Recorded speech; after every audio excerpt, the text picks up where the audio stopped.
day, everyone. Thanks for joining us. I'm your host, Gary McLean, and you are watching Talent Talk. Again, thanks for tuning in. I do want to remind everybody that we are down to our final 2 weeks of the co-host contest. If you're a fan, a viewer, guest, or you just feel you've got the chops to be a co-host for a Talent Talk show, send in your 1 to 2 minute video link expressing why you think you'd be the ideal candidate, and send it in before December 14th, or that is the deadline. And if the winner will be selected on November 28th or announced, and then the winner will then host the season finale on December 12th. So have a look at the pinned post on the Talent Talk Facebook page, as well as the official Talent Talk website at Talent Talk Media for more details.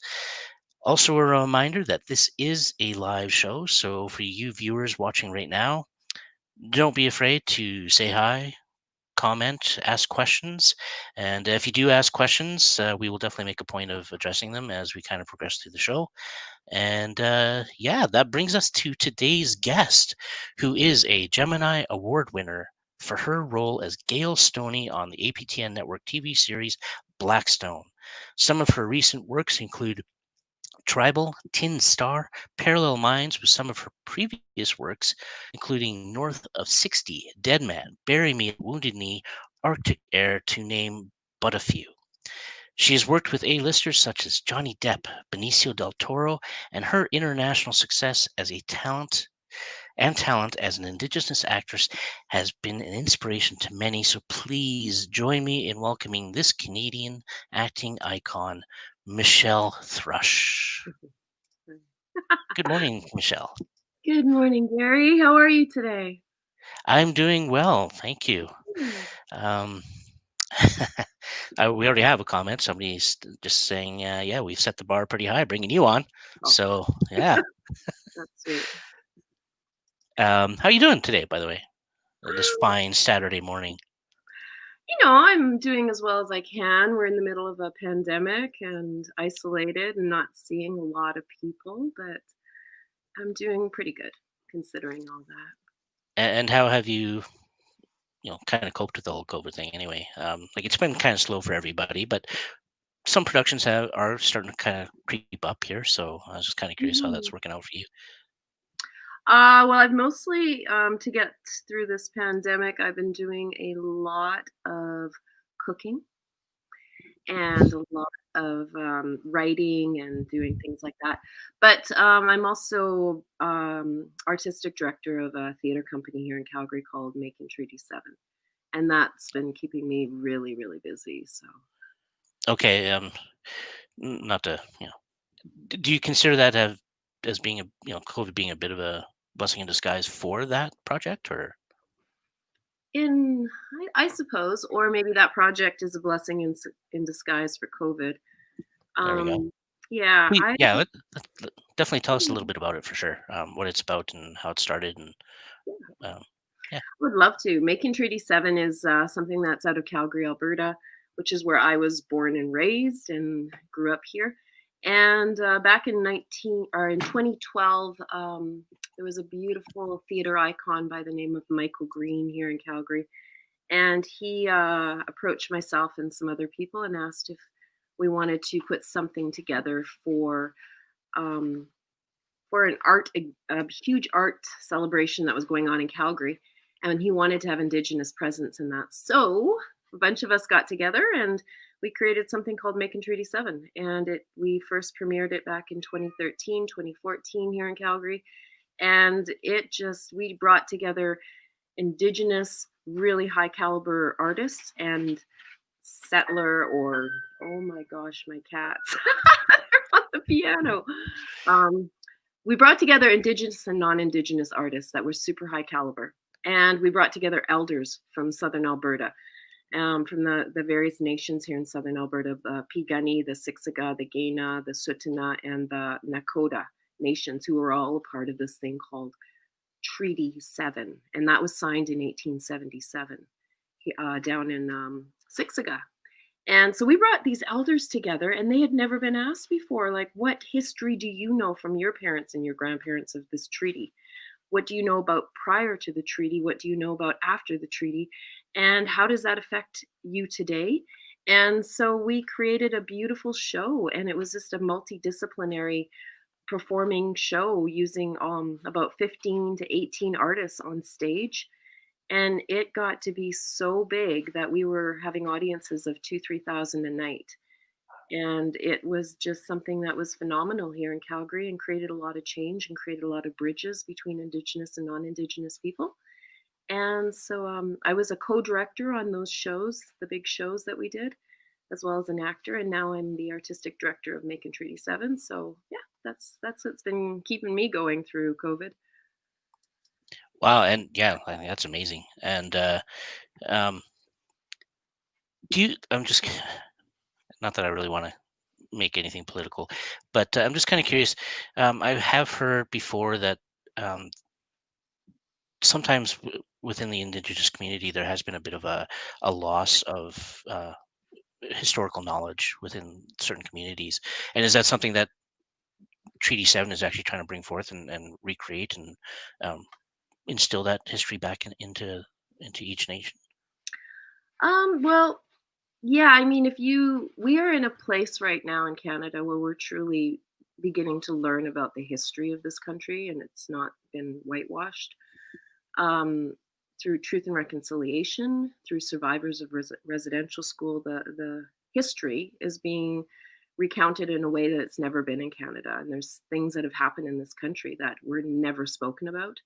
And I know for myself, there was a lot of alcoholism in my family when I was a kid. And I just, as a child, I always thought, why are they so thirsty? Like, what's happening to these adults? And I didn't realize the amount of trauma and pain and shame and all of those things that compiled up that can make that can create so much, just so much pain.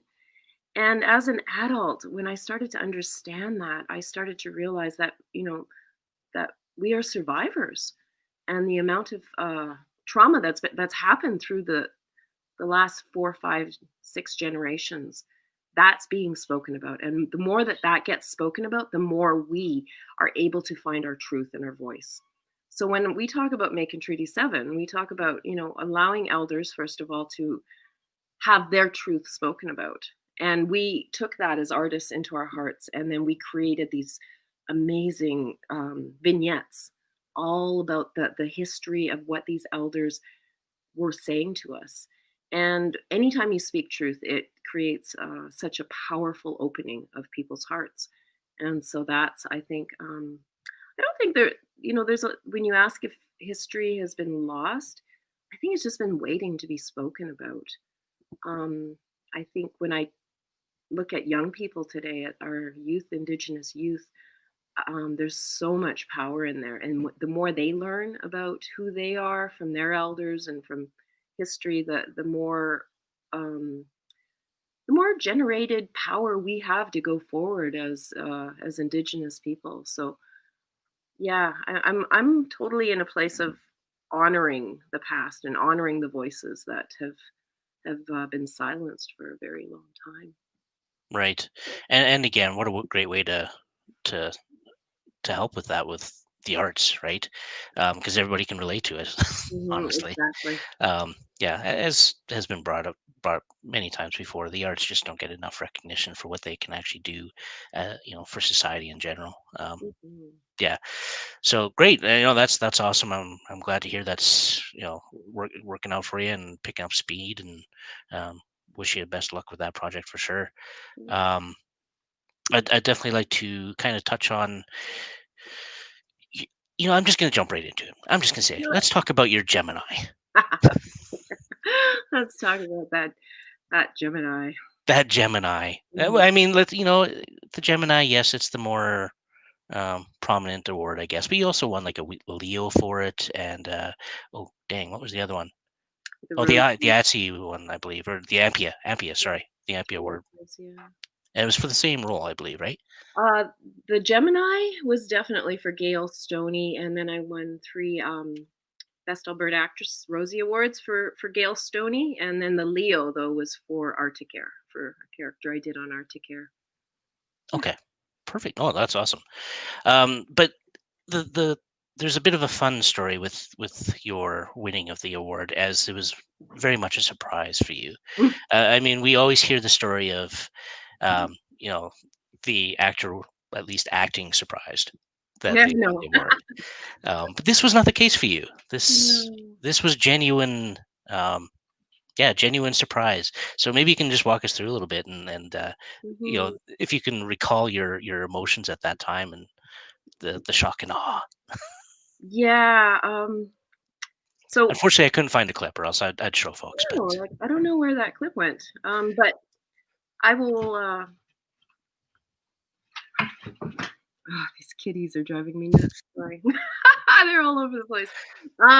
So after we did the pilot of Blackstone, which was back in 2009, we just did this hour-long pilot. Ron Scott was, directing it. Gil Cardinal was a big part of the story of Blackstone. He passed away. He was an amazing director, native director, and Ron Scott's métis. And Ron brought this story, and it was raw and it was beautiful. And we shot this pilot, and we were like, well, I don't know, it's low budget. I don't know if people are going to really dig it. It's very raw and yeah. Anyways, the pilot came on and people loved it, and then we shot our first season. And my character on there is a chronic alcoholic. Her name was Gail Stoney, and she was I love this character so much. She had a really beautiful relationship with the other character of Gordon Tatusis played on the show, and Gordon's character helped her a lot. And Gordon was somebody who actually began my whole career in acting. I met him when I was 17 years old, and he became like a father figure to me, and he really pushed me to become an actor and to speak my truth. And so me and him ended up working together a lot through the years, but on Blackstone it was really a beautiful relationship between us because it was very father daughter like, and I loved Gordon with my whole heart and soul. And the reason I'm telling you about that is because at the end of season one, which is when I was nominated for that Gemini, at the end of that season, um, we waited and we heard we got picked up for season two. And that's when we lost Gordon. And he passed away. And it was just a really painful time for us as cast, for Canada's whole acting world, where we were all shocked by the loss of this beautiful elder. And so when I got the call, that I was nominated, I remember I was sitting in my hotel room. We were going into season two. We had to, Ron Scott had to rearrange the whole arc of the show because Gordon was gone, and we had to take his character and create a different way to bring him in and honor him. And we were just all devastated. And we actually had a funeral for his character in season two. So I mean, we really had to deal with that pain of losing him. And I was in my room that day, my hotel room. I wasn't shooting that day. The producers called me up and they said, Michelle, you've been nominated for a Gemini. And I was like, what? I was completely dumbfounded. And then I remember calling up Gordon's daughter, Disa, and who I was pretty close to his family. And I called up Disa and I said, I just got nominated for a Gemini. It was, I think we were in the month of July at the time we were shooting. And I said, the Geminis are in September. Would you please design a dress for me? I was like, I'm not going to win. I know that, but I just want to have a nice dress to wear to the awards. And I would love if you would honor me with designing a dress, because she was a designer. And she said, oh, I will. And I said, you know what? If by any chance I happen to win this award, I'm going to dedicate it to your dad. And she was like, her whole family was honored. So we get through that season, and I remember we wrapped that season, and the next day I flew to Toronto with one of the producers as my date, Jessica Szymanski. And we got to Toronto, and it was like this beautiful fairy tale. Like, I got my dress, and I went and got my swag. I went into this room, and it was for all the nominees, and you get to pick all these gifts, and it was like, whoa. So in my mind, I'm thinking, well, this is a beautiful experience. There is absolutely no way that I'm going to win because we're up against all these heavy hitters from CTV and CBC, all these wicked, beautiful female artists who, completely deserve to win this Gemini. And so I was there, and I thought I am here just for the experience. I'm up against also my co-star on Blackstone. I was up against her, Carmen Moore, and I just thought I am gonna go to the awards. I'm going to be so gracious when that camera's on me and it announces my name as one of the nominees. And then it goes to the next nominee. I'm going to look so gracious. And when they announce that woman that's going to win, I'm going to be like, oh, you know how they do it on the awards. I'm going to be like, yay. And that was where I was in my heart. Honest to God, I was like, I didn't even prepare a speech because I was like, this is our first season. This is a low budget. This is APTN, and we, it's really we're still a young network. And anyways, so I sat there, and when they announced all the nominees, I was like, okay, now be really happy for the winner. And when they announced my name, it was absolute shock. And I felt like time stood still as I stood up to wander through the crowd to go to the stage. I just was absolutely shocked and got on that stage. And the first thing that came out of my mouth was I grabbed the microphone. The award got set down on the stage, and I just looked out and I was like, hola! Like, that's all I could get out of my mouth. And the beautiful thing was, my mom was back in Calgary with my two daughters, and they were probably about 10 and 7 at the time.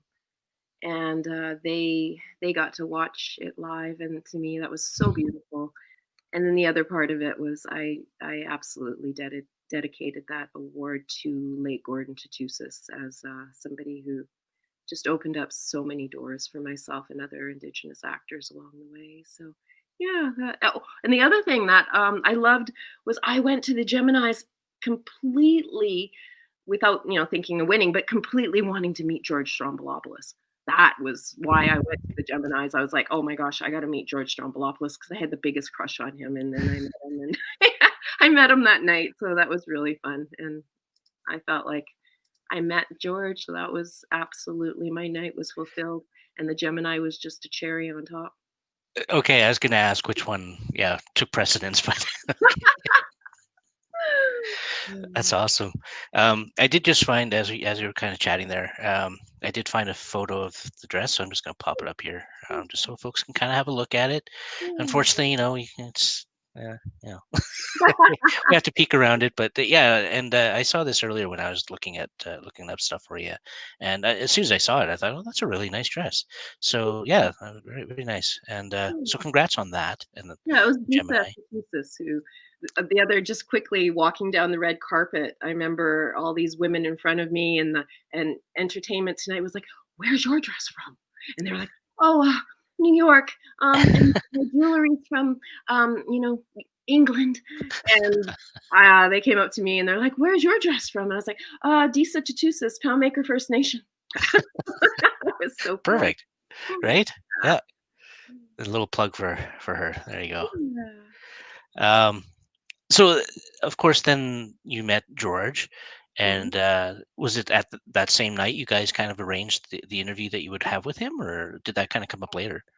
No, that came up a few months later, but I mean, he did that night. He came up and he was talking to me after I won the award at the after party, and he gave me his phone number and just said, stay in touch and let's talk down the road.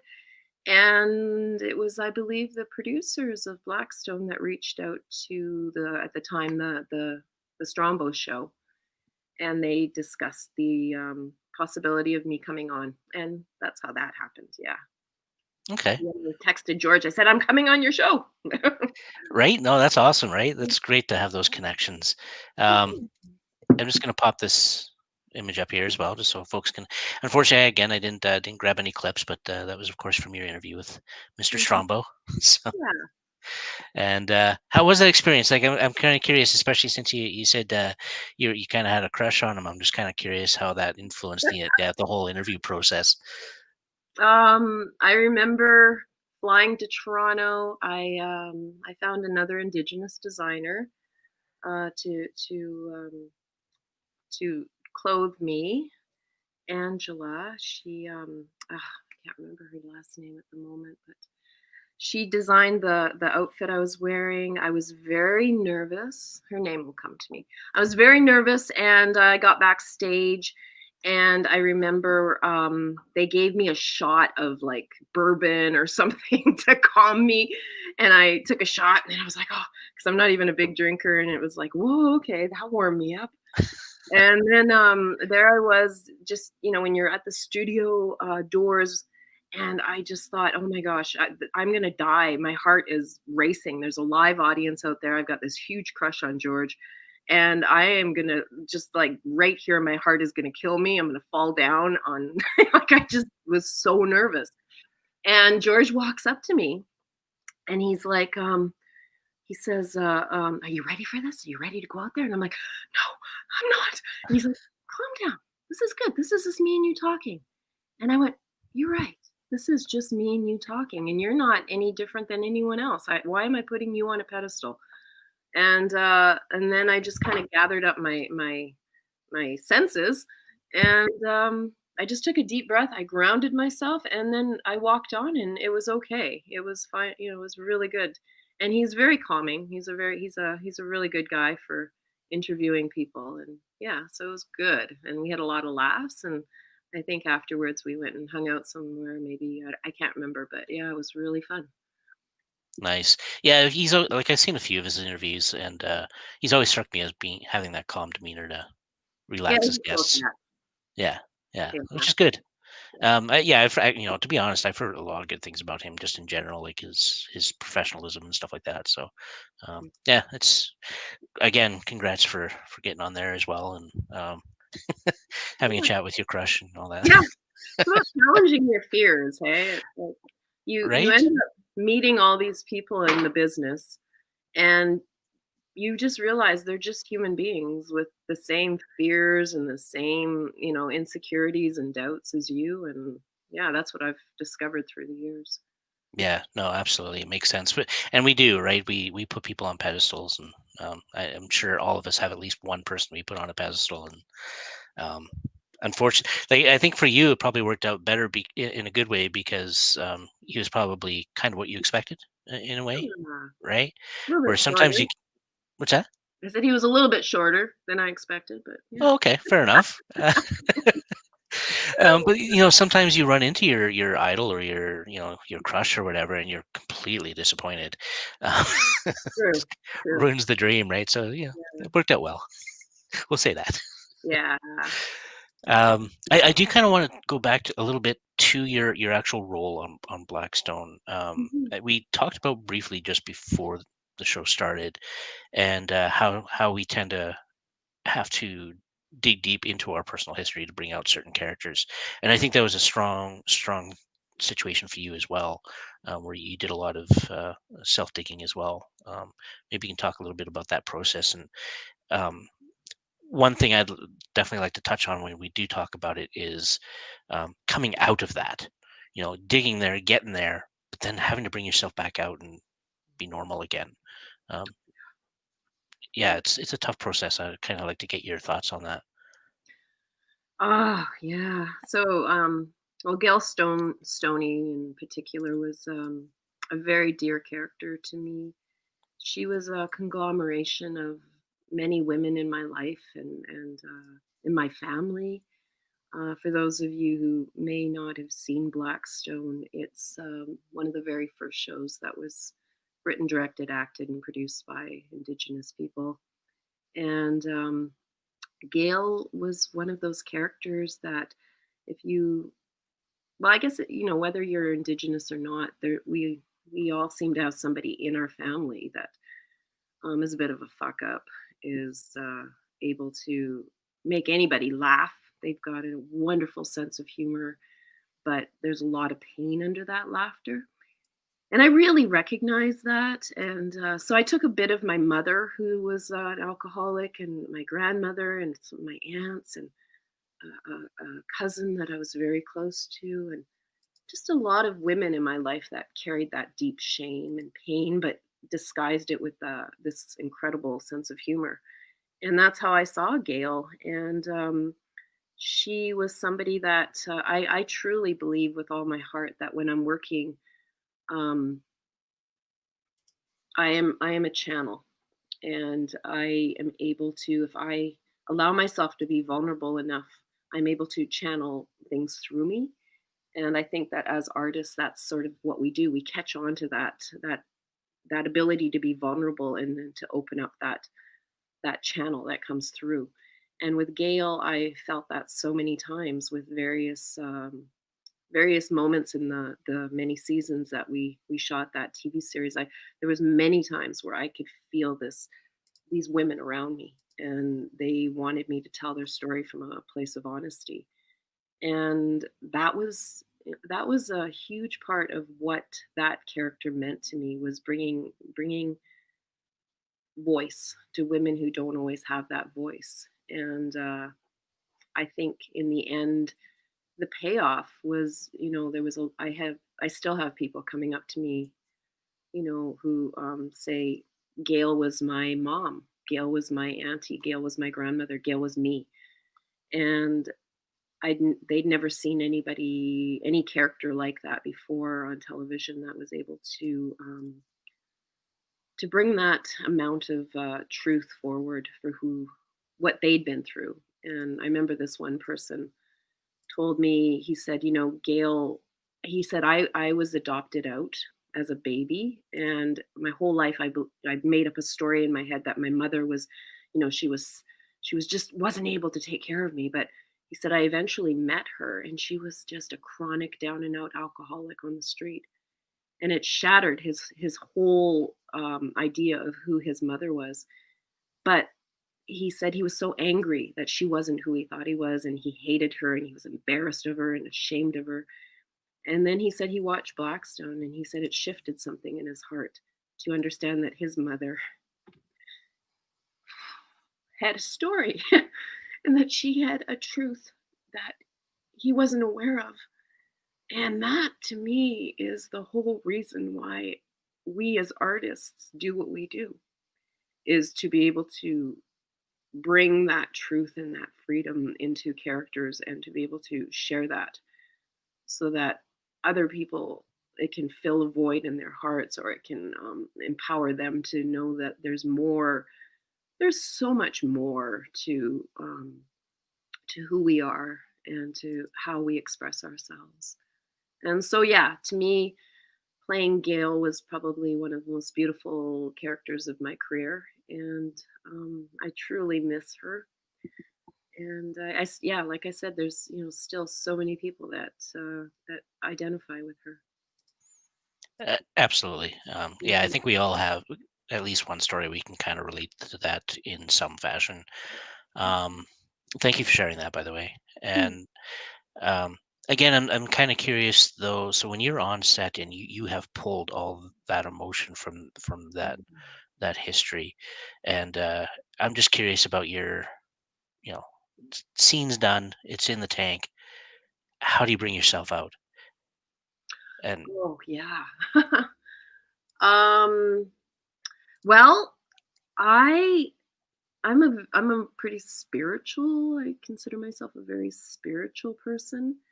I have uh, I have a belief, again, that we gather these spirits around us when we're in that artistic place.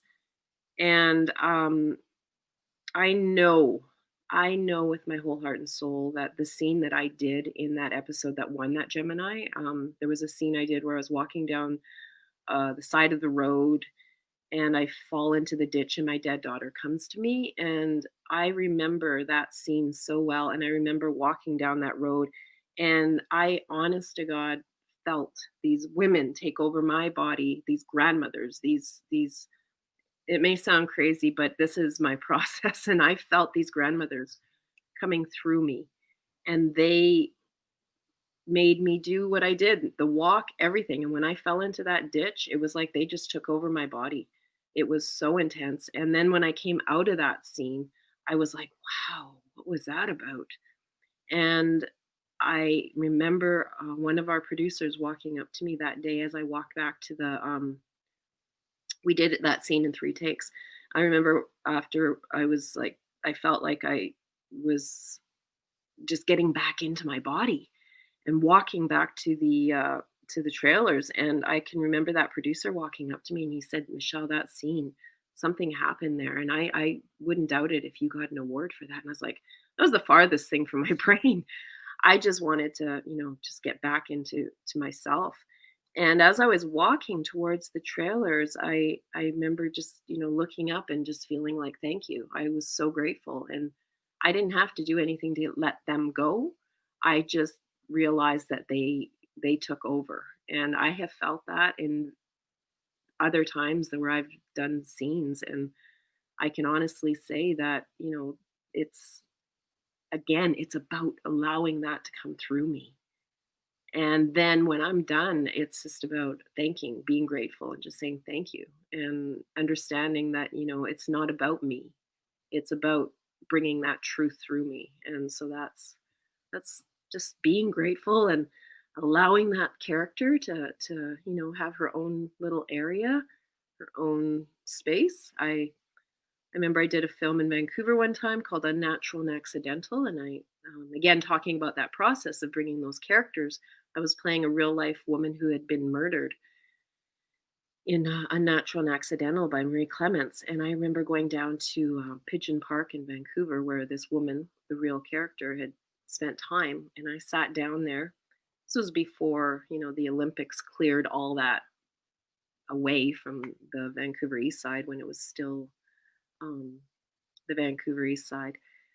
And I sat there at Pigeon Park, and I remember at the time I was smoking, and I lit a cigarette, and I lit one for that woman I was playing, and I put it down beside me, and I just sat there, and I just invited her, to speak her truth through me. And I think that that's a big part of what I do with my characters. It's about honoring them and honoring their voice.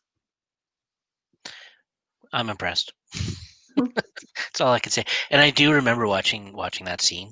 And yeah, I as we kind of discussed beforehand, I tend to internalize stuff a lot. Mhm. Yeah, I was shedding a tear for sure when I was watching that scene. That was amazing. I shed a So tear too. I was like, wow, what that to me was like is that shame, that intense shame was epitomized into what happened there. And that, yeah, I remember just knowing that that was not about me. That was something that happened on its own. yeah. So very well done. Yeah. Like I kind of stated in the beginning when I introduced you, you're an amazing talent. So yeah, it was definitely a pleasure watching that. And I just want to bring this up real quick as well, just for the viewers that are watching right now. There's a great little documentary or biography actually, that's narrated by Adam Beach that I came across as I was doing some research for Michelle. So do a quick search on Vimeo and search for Michelle Thrush, and you'll find that biography.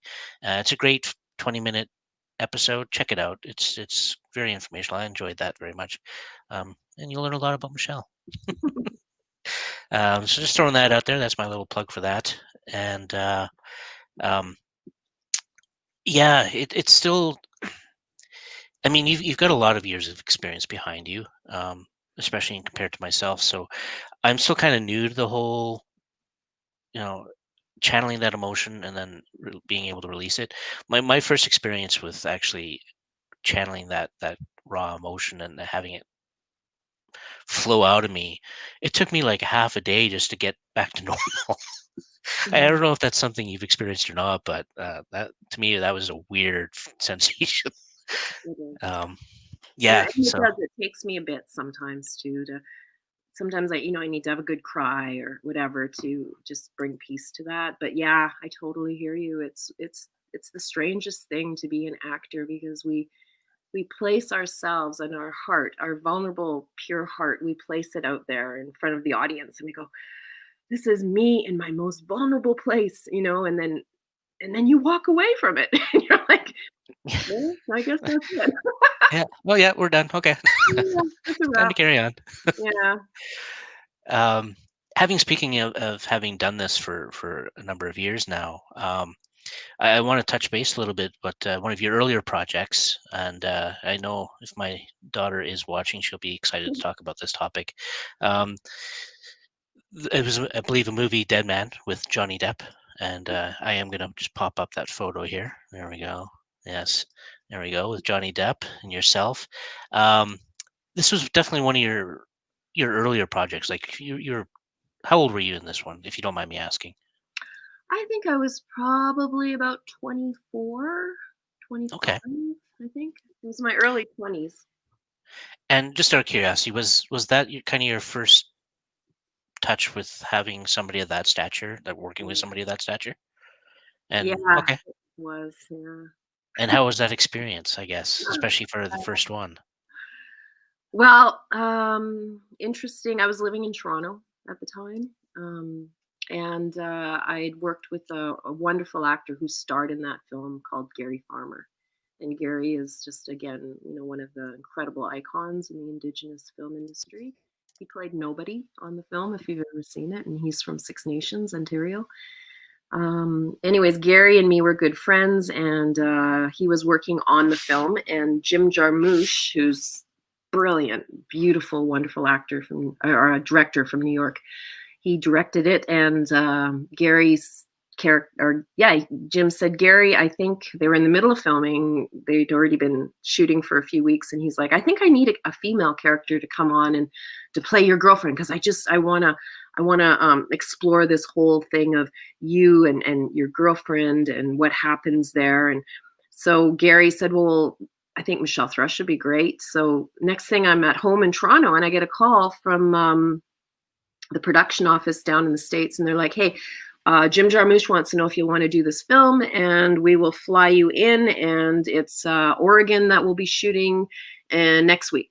And I was like, okay, sure, I can do it. I got a passport. I'll be there. And so they flew me in, and then I realized then that Gary and Johnny were starring in this film together, Dead Man. And of course, I was like, what? I'm gonna meet Johnny Depp.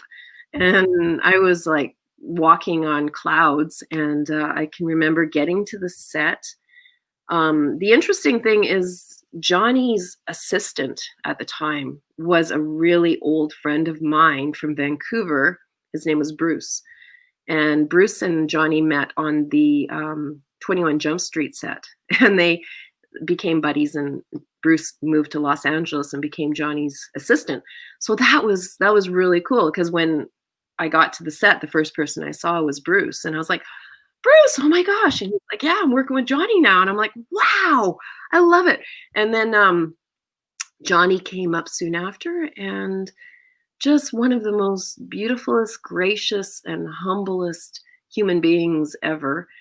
And this is what I've discovered is, these bigger stars, or whatever you want to call them, these grandiose figures who have been blessed by the film industry to become billionaires through their work, they are usually the most humblest people. And that's who Johnny is. He was just a gentleman, really kind. And because Jim Jarmusch brought me in a week early, because he wanted to write the scene that I did on there with me, we were sort of creating it on the fly. I got to spend time with Johnny and Bruce and Gary, of course. And, we had jam sessions, and, Johnny on his guitar and Gary on his harmonica, and in hotel rooms. And we were in this little tiny town in Oregon, and we got to hang out by the river, Johnny and I, and just get to know each other. And he just smashed every preconception I had of what a movie star is. He was just very good. He was a good human being. And we stayed in touch. After Dead Man, I was down in LA, and we got to hang out down there, and I went to his house. And yeah, we had some really wonderful memories together, and I know if we hung out again or saw each other somewhere down the road, that we would definitely just sort of pick up where we left off. Yeah, but he's a kind man. Sorry, my hair is still damp, and I'm just No, all good. And yeah, no, it's very cool. And I have heard that before about him, like, especially when he started doing the whole uh, oh my God, Captain Jack Sparrow, oh yeah, and visiting hospitals in person with the kids and stuff like that, right? Like, it just, yeah, sounds like he's just that kind of guy. yeah, Um, it's great. yeah, absolutely. So, um, yeah, I'm pretty sure my daughter will be happy to hear that he was a pleasure to work with Oh, and a nice guy. he's a really good soul. Yeah. Excellent. And then we'll kind of transfer over to Benicio Del Toro, which you played his sister in a film, I believe, that Mhm, was at Cannes Festival. And mhm. you know what? I actually have a photo of that as well, which I'll bring up. I'm not sure if this one was this actually from Cannes? That was on the red carpet at Cons, yeah. Okay, perfect. I actually do have another one, which I'll show the dress off a little bit. There we go. Mhm. Yeah. Oh, yes, that was, Denise Brillin, who's a wonderful Indigenous designer out of Vancouver. She designed that dress for me to wear at Cannes, and, I've worn a few of her outfits since then too. She's amazing. Yeah, it looks elaborate. Mhm. But elaborate, but not over the top. Yeah.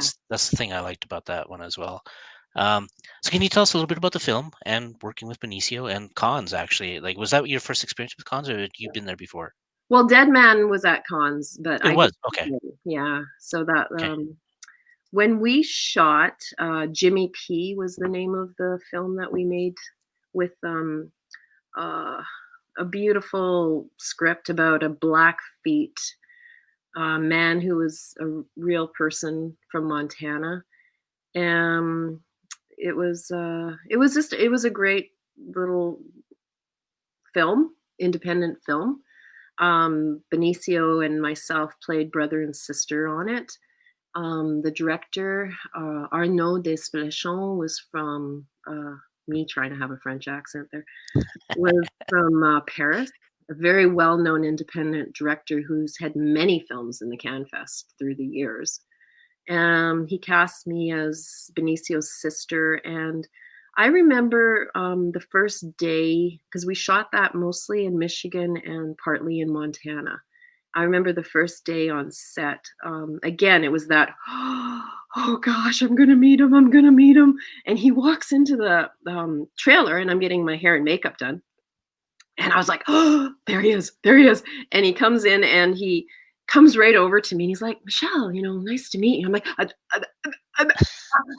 and I can't quite talk because I'm so blown away. And honest to God, Johnny and Benicio are definitely the two actors in the whole world that I was just like my favorite actors. They're both my favorite actors, and somehow I got blessed to work with both of them.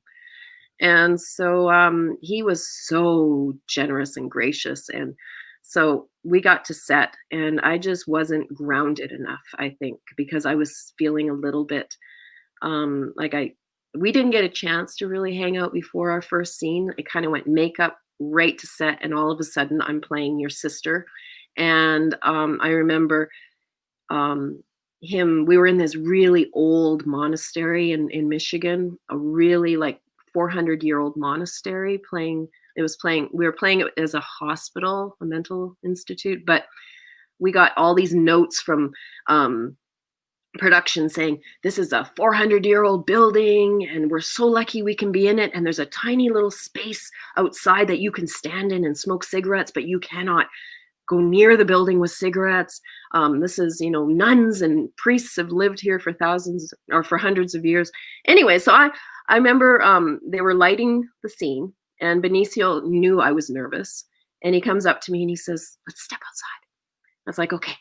So we're dressed in 1950s clothes, and I've got this little purse, and he looks at me with his, his great accent, his Puerto Rican side accent, and he's like, "Hey, you got to smoke?" I was like, yeah."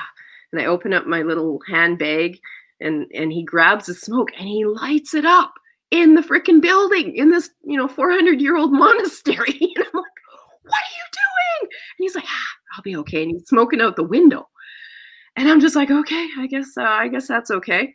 And he goes, what do you need to feel more comfortable right now? Because I know you're nervous. And I said, well, to be honest with you, Benicio, I need to get past this physical bubble between us because I just feel like I'm playing your sister. I should be very comfortable with you, but right now I'm not that comfortable because I just met you. And if you don't mind, would you give me a hug and then we can burst that bubble? And he's like, of course. So he just pulls me into his arms.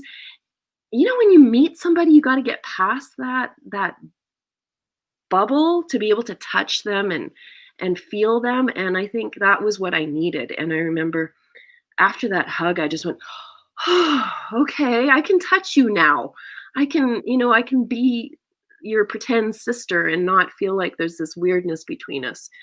And then we went forward, and I think there was still a tiny bit of nervousness on my side for probably, a little more part of that day. But I challenged it and, just looked him in the eye and connected with him. And we went on for, another few weeks there in Michigan. And then we moved locations to Montana.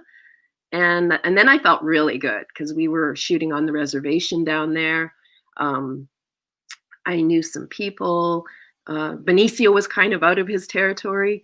So he actually was, looking to me to understand more things about being there on the reservation. I brought him to a Sundance.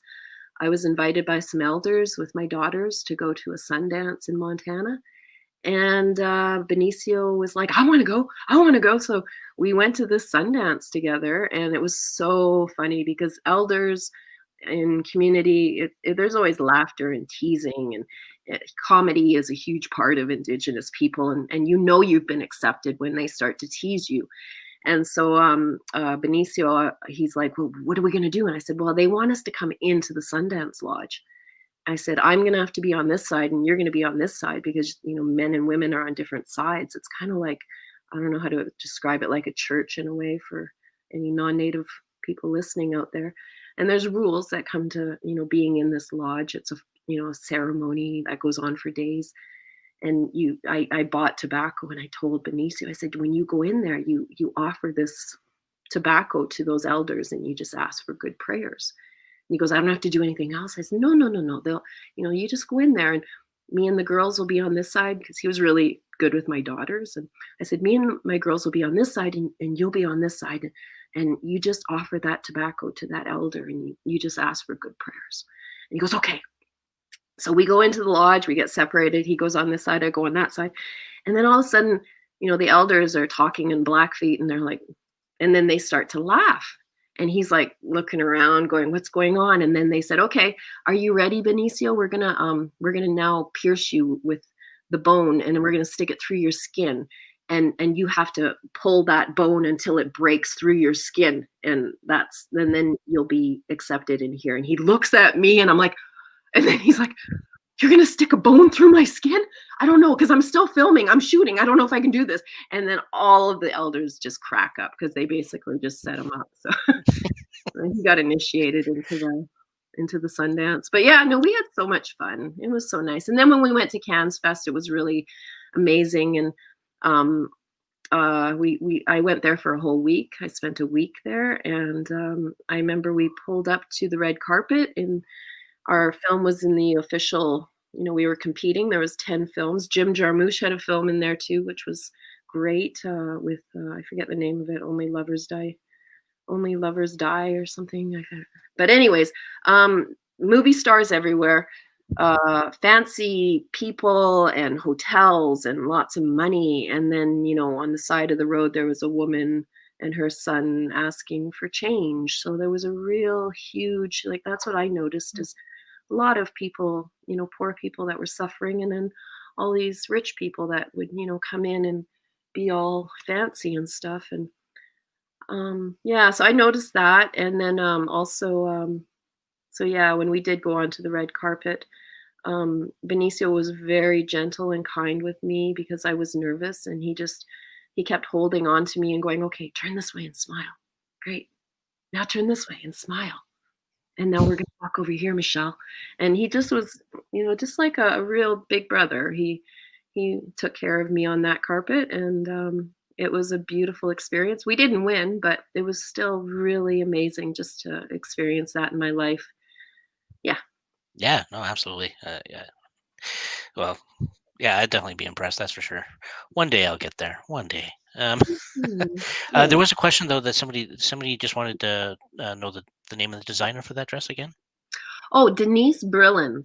Brilliant. She is Eagle Crow Ball Gown was the name of that specific design. But Denise Brillin, I believe she's on Facebook and she's on Instagram, and yeah, she's a Métis designer. Beautiful. I also wore her dress in when I hosted the Inspire Awards last year on CBC. I wore a red dress, and I specifically asked for her to be my designer on that one. And I just love her clothes. Very sexy stuff. Right. Yeah. Absolutely. Um, Surprisingly enough, we're in the last 10-minute stretch of the episode. Um, that went amazingly fast, by the way.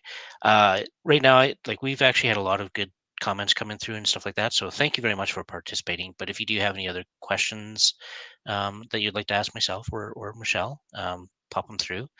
And I do definitely want to also touch on another character that you've kind of created and that you share with folks. And I'm just going to pop the photo up here.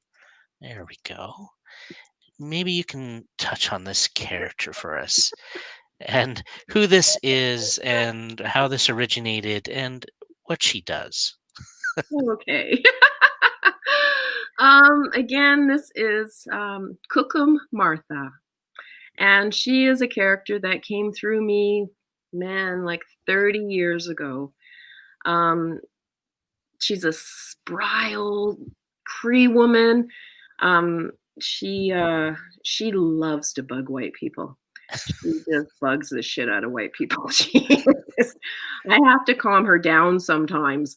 I do a lot of comedy with her, and I have a whole one woman show that's called Inner Elder that I tour with, and it ends the last 15 minutes of the one woman show is I transform into her in front of the audience, and she just takes over and she just bugs people in the audience. I love her so much. The comedy that she has is just it just I don't know, it puts people in their place. A lot of times, non-native people are all serious about spirituality and indigenous people and, what's my spirit animal and all that stuff. And Kuka Martha, she just like she puts people in their place, and she's like, don't put me on a pedestal, don't put indigenous people on a pedestal, and check yourself. Make sure that you understand, the land we're on, make sure you understand the history of this land, and make sure that you are that you are willing to be a part of the solution. And so Cookham Martha is very dear to my heart. And I actually hosted the AMPIA Awards a few years ago. And I came out as Cookham Martha, and it was, full audience. And this is the Alberta Awards for Film and Television. And I came out, somebody was helping me as Cookham. That picture, that specific picture was that night that you just showed. And someone was helping me onto the stage, and there's a whole, my body physically, I'm in her, and I get up there and I said, oh, I just want to do a land acknowledgement, and acknowledge we are here in Treaty 7 territory. Yeah. Or no, we were in Treaty 6. It was in Edmonton. And then the people are just like, oh, an elder, and they're all like submissive and in the audience and putting their heads down. And then she just rips into her comedy and just sets everybody on their ass. And it was really fun. And then after I did a 15-minute comedy set to open up the AMPI Awards, I ran back into the dressing room, ripped off everything, all the makeup, and then transformed into Michelle with, beautiful designer dress on, and came back out, and people were just like, what the hell? Like, what just happened there? So anyways, it was Cooka Martha is definitely somebody who will bring a laugh into the crowd, and she just reminds people not to take yourselves too seriously. I consider her to be almost a part of Indigenous clowning, which is a big part of our culture and who we are. Back in, pre-contact, we had clown societies that would just make fun of you. They were people in our the community, the camps, that their whole purpose was to go around and make fun of people and just make them understand that, don't take yourself too serious. And so that's a huge part of the work that I do. Is I really love clowning. I love bringing laughter to people. Yeah, I'd definitely like to. Do you have any footage or anything that somebody could see to just see what she's all about and what she does?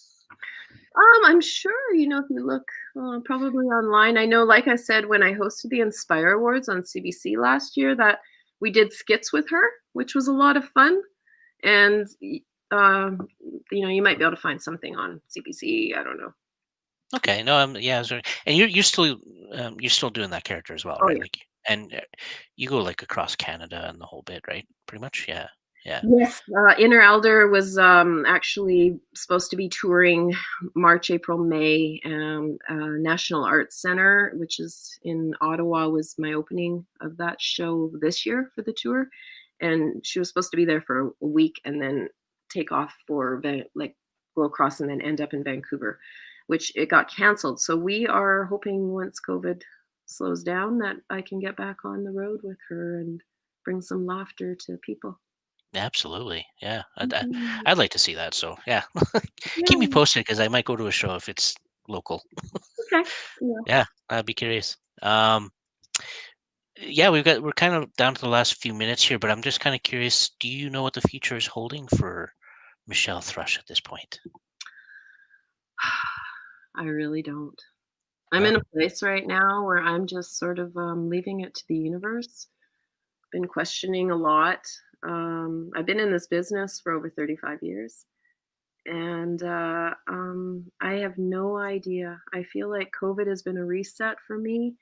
A lot of deep, deep inner searching of what my purpose is here, and I'm not sure, but I'm questioning what direction to go after COVID, because I feel like I need to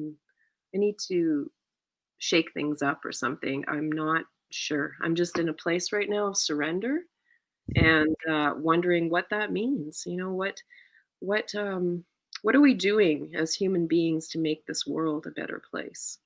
And I that's the reason I got into acting. Was I knew that it would create change in this world. I knew that we can affect people's hearts when we are acting and when we're allowing that to come through us. And now I'm just in a place of I don't know. I really don't know what I'm going to do. And whatever the universe brings towards me is what I'm going to allow to happen in my life. But that's an honest answer. I'm just sort of floating right now and really questioning what my purpose is. Yeah, and I definitely think that's been a common question for a lot of people during this time as well. Mhm. Yeah, I think there's a lot of internal searching for a lot of folks right now. So hopefully, well, I mean, I'm sure everything will work out just as it was planned. So Exactly. Exactly. I feel very blessed. I feel like I'm a very blessed human being to be able to have done what I've done. And I just want to be able to continue creating goodness for so that my daughter's generation and the next generation have a have a good stepping stone to be able to continue going forward and feeling really good about who they are as human beings. So absolutely. And just out of curiosity, in the last minute here, um, are your daughters kind of following in your footsteps in the terms of the acting side of things, or? My oldest one, who's 21 now, she has done some film. She's won awards for her film. She was in a movie called The Saver, which was shot in Montreal, a feature film, and she was in every single scene of the whole film. Like, she carried the whole film. She also was in Blackstone. She was in Tribal. She is wanting to get more into the camera, and now she's taken a camera assistant course, and so she's sort of heading into that direction of being in the film industry, though I've been like, no, don't do it. No, kidding. um, and my younger one is just much more into very she's the intellect one. She likes to read, and I really don't know where she's gonna go with herself, but I don't see it being in the arts at all. She's anti-arts. Oh, okay. They're so opposite of each other. Yeah, well, yes, it's the same with my two daughters as well. They're Mm, complete opposites. It's so weird. yeah, Same family, same parents, but I know, just but different. absolute opposites. So one's an artist and one's an intellect. Yeah. Excellent. Mhm. On that note, I think we will wrap it up. I would like to thank you so much for Thank joining me on you. the show today, and I'd like to thank all the folks that have been kind of throwing comments and questions on board as well. Love it when you guys do that. So let's continue that process. Mhm. Um, and I wish nothing but the best for you, Michelle, as your whatever happens. And yeah, we'll call it a weekend. Thank you all. Thanks for joining, and we will see you next week. As our next guest is actually a local Calgary native. However, she's been making waves in LA. Nicole Mm. Lair is her name, so keep that in mind as we come back next week. Thanks, Yeah. Michelle. Thank you, Gary. It's been a blast. Oh, Thank I'm you. glad. Yeah. Thank you so much. See y'all.